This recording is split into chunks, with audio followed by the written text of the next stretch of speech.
ត្រៀបជុំគ្នាកំសួរហៀតអស់ប្រមាណសួរបងថាអស់ប្រមាណស្រស់កល្យានមិនចាំបាច់ភ័យអី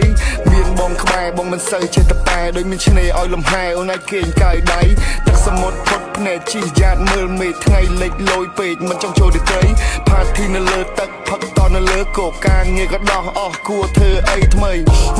ធ្វើអីដែលបងមិនដែលគិតវែងឆ្ងាយហែលចាក់ដោយបបែលជោគដីជោគខ្សាច់ដោយមិនបាច់ប្រើប៉ែលបកាត់ភ្លើងអាំងសាច់មានសមុទ្រឲ្យចោហាល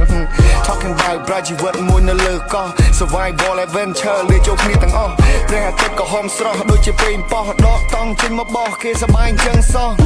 ចូលថ្ងៃថ្មីកាត់ព្រៃកាត់ភ្នំជ្រោះចលងដងអូមែនចូលទៅយកខ្មុំមាសពួកម៉ាក់បារាំងពីរបីនាក់ជួបញោមយើងសប្បាយមកអស់ដៃណាក៏ចូលចិត្តញោមដែរ What's up What's up ពូម៉ា What's up What's up ពូម៉ាតោះចាំឲ្យទៀតពូម៉ាដល់ថ្ងៃឯង plan ធ្វើអីទៀត I said ជីលើផ្លូវលបឿនយឺតឡើងលបឿនលឿន Looking fly as shit ដើរលេងជាមួយនឹងភឿនទៅកំពង់សោមដេកអាំងថ្ងៃលេងជិះទូកស្ទូចត្រីហើយពួកយើងក៏ចាក់ភ្លេងចាក់មឹកចាក់បកាចាក់បៀក៏ចាក់បានតែបងដល់អាយុមួយចាក់វាយបើសិនមិនចង់ fresh មកជាមួយបងក៏បានដាក់មក trip ជុំគ្នាកំសួរហៀតអស់ប្រមាណ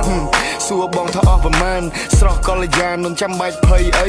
មានបងក្បែរបងមិនសូវចេះតែប៉ែដោយមានឆ្នេរឲ្យលំហែអូនអាចគេងកាយដៃទឹកសមុទ្រផុតភ្នែកជិះយ៉ាតមើលមេឃថ្ងៃលិចលយពេកមិនចង់ចូលទៅត្រីផាធីនៅលើទឹកផឹកតនៅលើគោកការងារក៏ដោះអស់គួរធ្វើអីថ្មី